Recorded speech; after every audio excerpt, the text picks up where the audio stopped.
جنوري د میاشتې په 20 تاریخ باندې 15 ځل باندې افغانستان ته خلک ډیپورت شول، افغانان ډیپورت شول چې تقریبا د 2014 کال رئیس 963 تنه افغان پناه غوښتونکي ډیپورت شوي دي کابل ته. دا شمیره چې ده د نورو اروپایي هیوادونو په نسبت باندې ډیره لوړه ده، لکه فرانسې او د هالند او د نورو. د دې ډیپورتونو دلایل د تاسو په نظر باندې څه شي دي؟ یو علت خو دغه دی چې په جرمني کې نظر د نورو هیوادونو په پرتله مهاجرو شمیر لوړ دی. افغانان هم چې دي دلته نورو هیوادونو نه ډیر راغلي دي.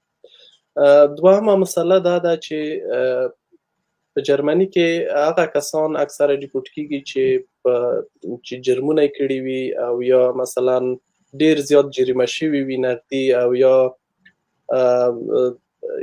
ځینې داسې کسان هم شته مثلا چې دلته لومړی ځل د پناه غوښتنه وکړي او ځواب د بیلګې په ډول وځنډېږي.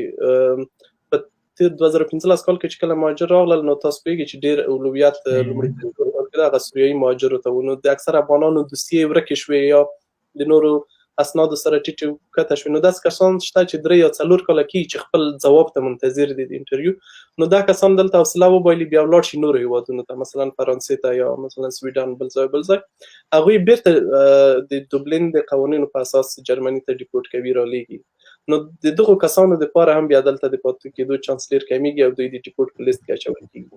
بله مسله دا ده چې ډېر کسان خپل هویت نشي ثابتولی چې دوی د کوم هیواد دي. دغه شی هم په جرمني کې ډېر مهم نیول کېږي، او هغه کسان چې د هویت ثابتولو کې همکاري نه کوي، مثلا تذکره نه راوړي، لکه څنګه چې پوهېږئ ډېر داسې کسان دي چې متاسفانه جعلي تذکرې جوړوي، په هغو کې خپل عمرونه یا خپل ولایتونه غلط ښیي. دغه کسانو ته هم ډېر مشکلات جوړېږي چې دوی ممکن د ډیپورت په لیست کې واچول شي. او داسې کسان هم شته چې پاسپورټ لري خو دولت ته یې د ډاره نه ښیي چې زه به ډیپورت شم. او حال دا چې ډیپورت چې کله کېږي هغوی د چا پاسپورټ ته نه ګوري، ځکه دوی د افغانستان له حکومت سره یو پرېکړې ته رسېدلي دي، یو تړون لري چې په اساس خلک ډیپورت کېږي. کله چې څوک ډیپورت کېږي د سفارت د خوا نه ورته استازی ټاکل شوی دی، هغه ځي دغه کس سره ګوري، دغه هویت د خبرو د مرکې د لارې تاییدوي چې دا مثلا د کوم ملت اوسېدونکی دی، رښتیا افغان دی که نه. نو بیا په سفارت کې ورته یوه ورقه ورکول کېږي، د همغې ورقې سره دوی که پاسپورټ یا تذکره ولري که ونه لري افغانستان ته ډیپورت کېږي.